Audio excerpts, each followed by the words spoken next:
कई लोग कहते हैं गुरुजी क्या दूध चढ़ाना जरूरी है शंकर पर? कई लोग कहते हैं गुरुजी क्या दही चढ़ाना जरूरी है शंकर पर? शहद चढ़ाना जरूरी है? घृत चढ़ाना जरूरी है? शक्कर चढ़ाना जरूरी है? शिव महापुराण की कथा कहती है 5 चीजें शंकर भगवान पर चढ़ती है। दूध अर्थात घर में लक्ष्मी की वृद्धि करता है, इसलिए चढ़ाया जाता है। दही शंकर भगवान पर इसलिए चढ़ाते हैं क्योंकि यह परिवार को जोड़ता है। जिसके परिवार में क्लेश ज्यादा होता है, जिसके परिवार में आपस में तकरार ज्यादा होता है, उसको दही जोड़ता है। शहद घर में चिड़चिड़ प्रवृत्ति को समाप्त करता है। घी रोग को समाप्त करता है। शक्कर मिष्ठान घर में यदि लक्ष्मी आकर जा रही हो तो मिष्ठान समर्पित किया जाता है। इसलिए पंचामृत स्नान का भाव शिव महापुराण कहते हैं। पंचामृत स्नान का भगवान, इसलिए 5 चीजें शंकर को समर्पित हैं। दूध, दही, घृत, शहद, शक्कर अर्थात मिष्ठान। शक्कर से मूलतः यहां शिव महापुराण में शक्कर नहीं लिखी है, मिष्ठान। अब लोग शक्कर पीस कर अभिषेक करते हैं, परंतु मिष्ठान अर्थात गाय के दूध से निर्मित कोई मिठाई, और उस मिठाई से भगवान शंकर का अभिषेक। अब लोग भले शक्कर रखने लगे शंकर जी के अभिषेक में, पर यहां शक्कर नहीं लिखा है, यहां मिष्ठान।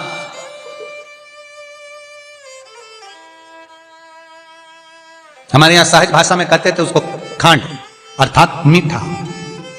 शिव महापुराण की कथा कहती है दर्पण इतना बड़ा ले लो, बंदर वाला अगर दर्पण वाली नहीं तो इतना बड़ा दर्पण लो, हनुमान जी के मंदिर में जाकर, क्योंकि हनुमान शंकर का ही अवतार है। हनुमान जी के मंदिर में जाकर हनुमान जी के उल्टे पांव का थोड़ा सा सिंदूर, चरण का थोड़ा सा सिंदूर एक कागज में लेकर आ जाइए। और हनुमान जी के छोटे भाई, हनुमान जी 6 भाई हैं, उसमें गतिमान, हनुमान जी के छोटे भाई गतिमान का नाम लो, और गतिमान का नाम लेकर उस दर्पण पर सिंदूर से त्रिशूल बना दो। सिंदूर से त्रिशूल बनाकर उस दर्पण को घर के बाहर, दर्पण का मुख बाहर की ओर, ऐसे बाहर की ओर मुख कर कर दर्पण को घर के बाहर या दरवाजे पर, बिल्डिंग पर, ऊपर जाली में, फ्रंट में कहीं पर भी उसको लगा दीजिए।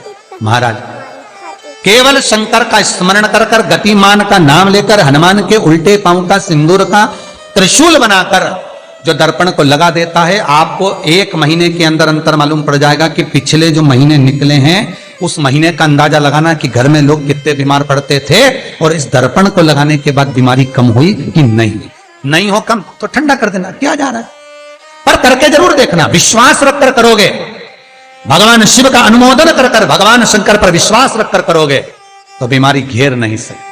अकाल मृत्यु हो मरे जो काम करे चंडाल का, काल उसका क्या बिगाड़े जो भक्त हो महाकाल का। शंकर की आराधना करने वाला, शिव का स्मरण करने वाला, शिव को निवेदन करने वाला, शिव अर्चना में डूबने वाला, शिव का अनुमोदन करने वाला कभी दुखी नहीं हो सकता। तो शिव महापुराण की कथा कहती है शंकर को जितना जल प्रिय नहीं, शंकर को जितना बेल प्रिय नहीं, शंकर को जितना शमी प्रिय नहीं, शंकर को जितना दूध दही प्रिय नहीं, शंकर को अगर कुछ प्रिय है तो सत्य प्रिय है। सत्यम शिवम सुंदर। इसीलिए हमारे यहां शास्त्र कहता है, ब्रह्मा जी केतकी के फूल को लेकर आए, उसने झूठ बोला। ब्रह्मा जी गाय को लेकर आए, शंकर भगवान के सम्मुख में झूठ बोला। ब्रह्मा स्वयं झूठ बोले तो सिर कटा, कर्मनाशा नदी प्रकट हुई। और शिव महापुराण की कथा कहती है शंकर को सत्य प्रिय है अगर झूठ बोला है। इसीलिए शिव महापुराण का स्पष्टीकरण किया जाए, वर्णन किया जाए, तो पहले के समय में अदालत नहीं होती थी, पहले के समय में पंचायत नहीं हो सकती थी, पहले के समय में कोई सभाएं नहीं होती थी, पहले के समय में कोई निर्णायक मंडल नहीं होता था, पहले के समय में केवल एक निर्णय होता था। गांव के लोग ले जाकर शंकर के मंदिर में खड़ा कर देते थे और कहते थे उठा गंगा जली, और कहते तूने ऐसा नहीं किया। गंगा जली उठाकर कह दे कि तूने ऐसा नहीं करा। क्यों गंगा जली उठवाते थे? क्योंकि लोगों ने शिव महापुराण सुन रखी थी। शिव महापुराण में श्री वेद व्यास जी वर्णन करते हैं कि शंकर के मंदिर में, शंकर के ओटले पर, शंकर के मंदिर के अंदर, शिव की चौखट पर, शंकर के अनुमोदन में शिव महापुराण के अंतर्गत शंकर के अनुमोदन में शिव मंदिर में शिव चौखट पर अगर कोई भूल से भी झूठ बोल देता है तो उसकी जिंदगी नरक जैसी निकलती है महाराज। इसीलिए कहते तो उठा गंगा जली और कह दे तूने ऐसा नहीं, उठा बोल दे। आपके भी जीवन में अगर किसी को कष्ट है, फिर निवेदन करूंगा, मंदिर में अगरबत्ती भले मत लगाओ, मंदिर में दीप भले मत जलाओ, मंदिर में पेड़ा भले मत चढ़ाओ। अगर आपके मोहल्ले में, आपके पड़ोस में, आपके परिवार में, आपके नजदीक में अगर कोई दुखी है, कष्ट में है, उसको यदि प्रेम की वाणी भी बोल ली है, एक रोटी भी प्रेम की खिला दी, किसी के चेहरे पर इस्माइल ला दी, तो मंदिर में दिया जलाने के बराबर है साहब।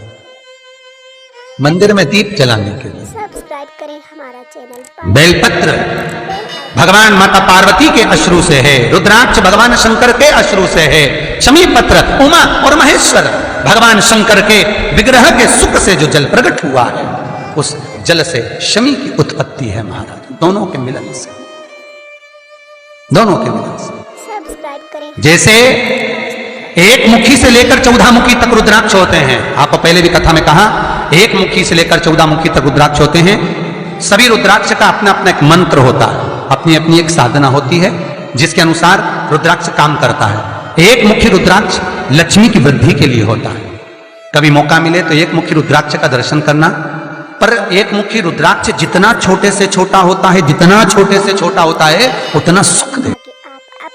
एक मुखी रुद्राक्ष लक्ष्मी की वृद्धि के लिए होता है, कार्य सिद्धि के लिए होता है। कोई भिखारी से भिखारी, गरीबड़े से गरीबड़ा भी अगर धारण कर ले, उसके घर में एक मुखी रुद्राक्ष अगर प्रवेश कर जाए तो सुख का अनुभव करा देता है, संपदा का अनुभव कराता है, सरस्वती का भाव प्रकट करता है, वैभव का भाव देता है। एक मुखी रुद्राक्ष का मंत्र है ओम ह्रीं नमः, ओम ह्रीं नमः। ये लक्ष्मी के लिए होता है महाराज। दो मुखी रुद्राक्ष बांधा को हरता है। कोई तकलीफ आ रही है, कोई प्रशासनिक कार्य है, कोई काम नहीं हो रहा, फाइल आगे नहीं बढ़ रही, बहुत तकलीफ आ रही है, तो दो मुखी रुद्राक्ष जो व्यक्ति धारण करता है उसका कार्य सफल होता है। दो मुखी रुद्राक्ष का मंत्र है ओम नमः। दो मुखी रुद्राक्ष का शिव महापुराण में जो मंत्र दिया है ओम नमः, विदेश्वर संहिता के अंतर्गत शिव महापुराण में रुद्राक्ष के 14 मुखी रुद्राक्ष के मंत्र दिए हुए हैं। आप शिव महापुराण नहीं पढ़ सकते तो मंत्र लिख लें। दो मुखी रुद्राक्ष का मंत्र है ओम नमः। तीन मुखी रुद्राक्ष विद्या प्राप्ति के लिए होता है। कैसा भी अनपढ़ से अनपढ़ व्यक्ति हो, जिसको विद्या में रुचि ना हो, पढ़ ही नहीं पा रहा हो, चित्त वृत्ति ही ना लग रही हो, मन ही ना लग रहा हो, परसेंट कम से कम होते जा रहे हो, तीन मुखी रुद्राक्ष उस बच्चे के गले में लाल धागे में डाल दीजिए। नहीं डाल सकते तो बच्चे के कमरे में जहां वो पढ़ता है, विद्याध्ययन करता है, उसके कमरे में लगा दीजिए। तीन मुखी रुद्राक्ष का मंत्र है ओम श्री शिवाय नमस्तुभ्यं, श्री शिवाय नमस्तुभ्यं, श्री शिवाय नमस्तुभ्यं।